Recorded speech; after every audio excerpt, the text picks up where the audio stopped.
ஓம் சாய்ராம். என் அன்பு செல்லமே, என்னுடைய அழகான தங்கமே, இப்பொழுது எதற்காக என்னுடைய வாக்கினை கேட்கிறாய் என்றால் மன ஆறுதலுக்காக.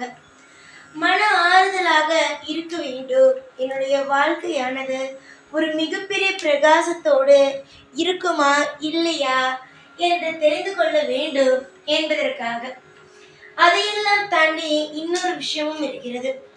யாருமே உன்னிடம் பேசுவதற்காக இல்லை, சாயாவது பேசுகிறாரே என்ற நம்பிக்கையோடு என்னிடம் வந்து நீ நான் பேசுவதை கேட்கிறாய்.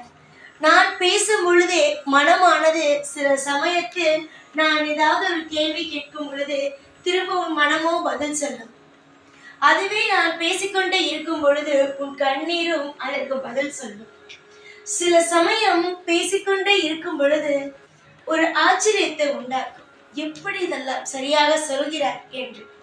அம்மா, உன்னுடைய வாழ்க்கையில் எது நடக்கிறதோ அது எனக்கு தெரியும். அப்போ தெரிந்துமா இவ்வளவு கஷ்டத்தையும் எனக்கு கொடுக்கிறீர்கள்?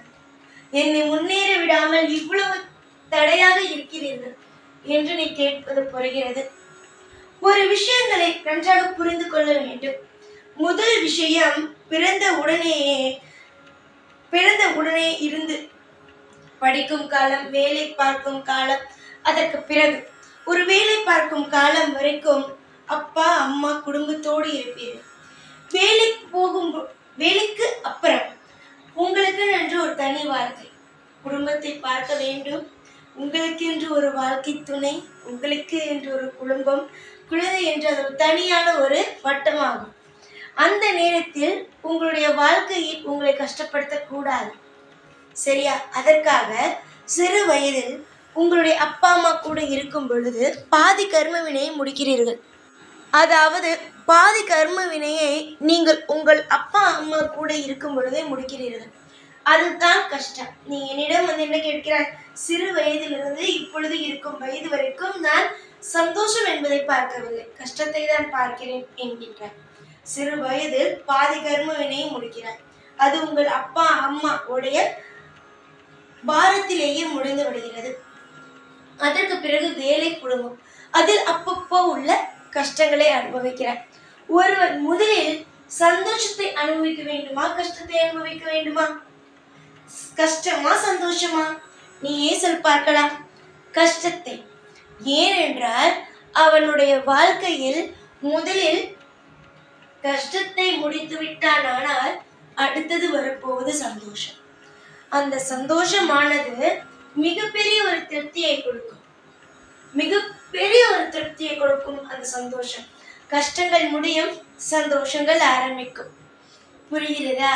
இதனால் தான் உனக்கு நான் கஷ்டத்தை கொடுத்தேன், இப்பொழுது உனக்கு சந்தோஷத்தை கொடுக்க போகிறேன். வாழ்க்கையில் படாத பாடுபட்டு விட்டாய். ஒரு நிமிஷம் கூட மனதில் நிம்மதியே இல்லாத ஒரு நிலைமைக்கு நீ இருந்தாய். ஆனால் நான் என்ன முடிவெடுத்தேன்? கஷ்டப்படுற வரைக்கும் கஷ்டப்படு.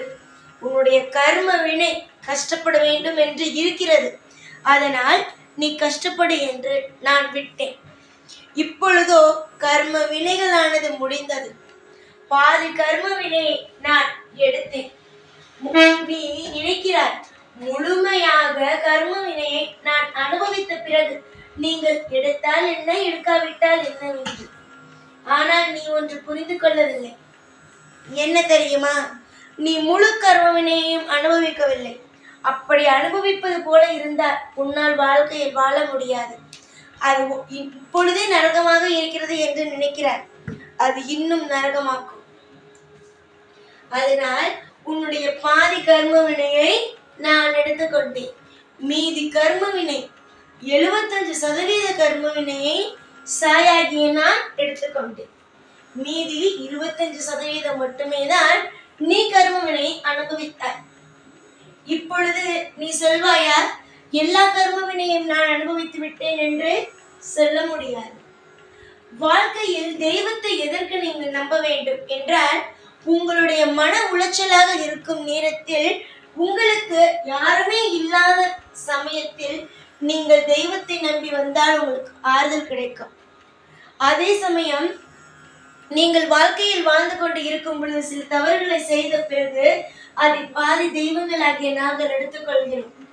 அதற்காக தெய்வத்தை வணங்குகிறீர்கள். சிறிய காலத்தில் எல்லாம் நீ படிக்கும் பொழுதெல்லாம் கோவிலுக்கு என்று கூப்பிட்டால் அவ்வளவாக போவது இல்லை. நீ வேற எங்காவது போகலாமே என்பார். ஆனால் இப்பொழுது எல்லாம் எங்காவது போகலாமா, எனக்கு மன உளைச்சலாக இருக்கிறது, ஏதாவது கோவிலுக்கு போகலாமா என்று நீ அப்படி வந்து விட்டாய். புரிகிறதா என்னுடைய தங்கமே? அளவுக்கு எந்தெந்த வயது எப்படி எப்படி இருக்க வேண்டுமோ அப்படி இப்படிதான் நீ இருக்கிறாய். புரிகிறதா?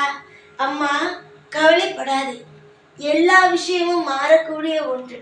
கூடிய சீக்கிரமாக உங்களுடைய வாழ்க்கையில் இருக்கும் இருட்டான ஒரு காலம் வெளிச்சமாக மாறும்.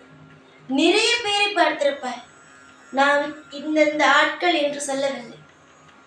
படிக்கும் பொழுது ஒழுங்காக படித்திருக்க மாட்டார்கள். தேவையில்லாத விஷயத்தில் சொற்றி கொண்டு இருந்திருப்பார்கள். உன்னுடைய வாழ்க்கையில் நான் சொல்லும் இந்த அறிகுறிகளுடைய சில ஆட்கள் இருக்கிறார்கள். அதை ஞாபகம் வை. படிக்கும் பொழுது ஒழுங்காக படித்திருக்க மாட்டார்கள். தேவையில்லாத விஷயத்தில் கவனம் செலுத்தியிருப்பார்கள். வேலைக்கு சரியாக போயிருக்க மாட்டார்கள். தவறான பாதையில் போயிருப்பார்கள். குடும்பத்தை பார்த்திருக்க மாட்டார்கள். ஆனால் இப்பொழுது அவர்கள் என்ன செய்கிறார்கள்? குடும்பத்தை பார்க்கிறார்கள், ஒழுங்கான வேலைக்கு போகிறார்கள். அவர்களுடைய வாழ்க்கையின் நிலைமை மாறிவிட்டது. புரிகிறதா? அப்படி சில பேர் சொல்லியிருப்பார், இப்படி இருந்தால் எப்படி குடும்பத்தை நடத்த முடியும், எப்படி வசதியாக முடியும் என்று. நேரமும் காலமும் கைகூடும் பொழுது நிச்சயமாகவே ஒவ்வொருவருடைய குணமும் மாறும். எதற்காக ஜாதகத்தில் ராகு திசை, கேது திசை, குரு திசை, சுக்கிர திசை என்று திசைகளானது இருக்கிறது. ஒவ்வொரு திசைகளும் வரும் பொழுது உங்களுடைய ஒவ்வொரு குணங்களும் மாறும். சனி திசை வரும் பொழுது உடலானது மிகவும் சோர்வாக இருக்கும். எல்லா நேரத்திலும் உங்களால் எதுவும் செய்ய முடியாது. எல்லாமே உங்களுக்கு அமைதியாக நடக்காது. எப்படி இருக்கும்? தடங்கள் வரும். வேகமாக நீ போக வேண்டும் என்று நினைத்தாலும் வேகமாக போக முடியாது. அந்த சனி திசையில் என்னென்ன மாதிரி அவருடைய குணம் இருக்கிறதோ அந்த மாதிரியான விஷயங்கள் உன்னுடைய வாழ்க்கையில் நடக்கும். சுக்கிர திசை வரும் பொழுது எப்படி இருக்கும்? சுகபோகத்தை அனுபவிப்பார்கள். அதுவும் சில நேரத்தில் அவர்களுக்கு அதுவும் கிடைக்காமலும் போகும். எல்லாமே உங்கள் ஜாதகத்தை வைத்தே நகர்த்தப்படுகிறது. புரிகிறதா? நான் உதாரணத்திற்குத்தான் உன் கூட ஒருவன் இருந்தான். அவன் எப்படி இருந்தான், இப்பொழுது எப்படி இருக்கிறான் என்று பார்க்க சொன்னேன். அவனுக்கு ஏற்கனவே சிறு வயதில் ஒரு திசை நடந்திருக்கலாம். அது வளர வளர நாட்கள் ஆக ஆக இன்னொரு திசை வரும் பொழுது வாழ்க்கை மாறிவிடும். அதனால் உன்னுடைய வாழ்க்கையில் இதே மாதிரிதான் இருப்பாய் என்று நினைக்காதே. உன்னுடைய நிலையும் மாறும்.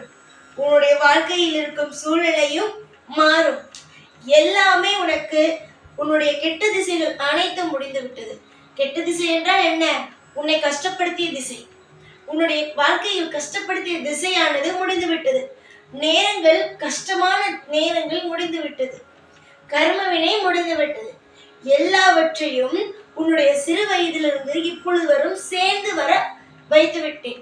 இனிமேல் நல்ல நேரம், நல்ல திசை, நீ செய்ததற்கான நல்ல விஷயம் செய்தாய் அல்லவா போன ஜென்மத்தில், அதற்கான நல்ல நல்ல பலன்கள் எல்லாமே இனி வரும் நாட்கள் கிடைக்கும். எல்லாவற்றையும் பொறுமையாக எப்பொழுதும் வேடிக்கை பார். உன்னுடைய நாள் இன்று மிக மோசமாக இருந்தால் இதுதான் நாளைக்கும் நடக்கும் என்று நினைக்காதே. நாளை அற்புதத்தின் உச்சகட்டமாக கூட இருக்கலாம். கூடிய சீக்கிரமாக, ஏன் நாளை கூட இருக்கலாம்.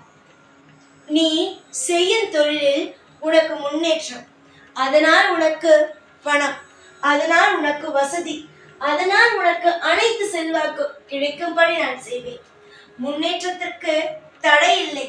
இந்த சாய் நிச்சயமாக உன்னை ஒவ்வொரு கட்டத்திலேயும் உன்னை முன்னேற்ற பாதையிலேயே அழைத்து செல்வேன். யாரை கண்டு மஞ்சாதே. எந்திலும் தோற்று போய்விடுவோம் என்று நினைப்பை வைக்காதே. எல்லா கட்டத்திலேயும் முன்னுக்கு வருவாய். நான் இருக்கிறேன் உனக்காக எப்பொழுதும். மனதில் தைரியத்தை வைத்துக்கொள். சோர்ந்து போகாதே. யார் என்ன சொன்னாலும் நிச்சயமாக என்னால் முடியும் என்று சொல்வதை விட செய்து காட்டு. ஏனென்றால் சொல்பவர்களுக்கு இங்கு மரியாதை இல்லை, செய்து காட்டுபவர்களுக்கு மட்டுமே மரியாதை. உன்னுடைய இந்த கடினமான சூழ்நிலை கூடிய சீக்கிரமாக மாறும். எல்லா நாளும் எப்பொழுதும் உன் கூடவே இருந்து உன்னை வாழ வைப்பேன். இந்த சைனான். ஓம் சாய்ராம்.